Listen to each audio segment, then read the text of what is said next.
السلام عليكم. بص يا شباب بقى، هنتكلم في الجزء الثاني ازاي حليت مشكلة الكتب في المراجعة النهائية. طبعا انا يعني عايز اعرفك برضه حاجة. انا اول فترة في المراجعة النهائية، اول 10 15 يوم كنت نفسيتي ومذاكرتي كانت في الارض تمام، ما عملتش اي حاجة فيها. محدش كان حاسس بالدروب ده خالص، لان انا كنت قاعد في البيت، كنت حرفيا يعني كنت اكشلي قعدت في البيت خلاص يعني. ف... فايه بقى، فتعاملت ازاي بقى مع الموضوع بعد بقى ما فقت شوية. رغم ان انا كنت بجهز لشهور المراجعه النهائيه من شهر اتنين مثلا وتلاته، كنت بقى ببدا بقى اجهز ليها بقى وهعمل ايه ونظامي ومش عارف ايه. فكانت صدمه بالنسبه لي انا ابدا اصلا شهور المراجعه بدايه زي دي. بدات عملت ايه، سبت المنصات اللي اشتركت فيها خالص، وسبت المحتوى كله بتاع المنصات بتاع المراجعه النهائيه اللي اشتركت فيه. و...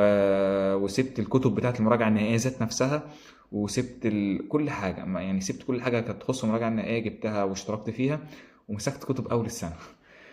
دي بقى حاجة غريبة جدا، مسكت كتب أول السنة. وكتب المعسكرات اللي كانت في نص السنة وكده يعني. وقعدت بقى مسكت المنهج في كل المواد من أول وجديد، وقعدت أذاكره مع نفسي واحدة واحدة، وأحل أي دروس كانت ناقصة مثلا كنت سايبها في أي كتاب مش عارف إيه. فضلت تقريبا طول شهرين مراجعة على هذا الحال.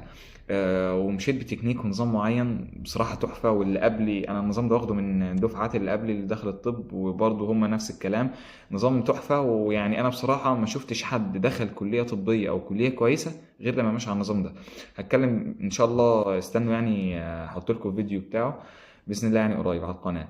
المهم، دي البداية اللي أنا عملتها في فترة المراجعة النهائية. دي كانت الخطوة الأولى اللي أنا حاولت أظبط نفسي فيها في فترة المراجعة النهائية. عملت إيه بقى بعد كده؟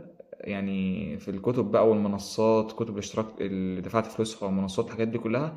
اكلمكم عنها باذن الله الفيديو الجاي يعني.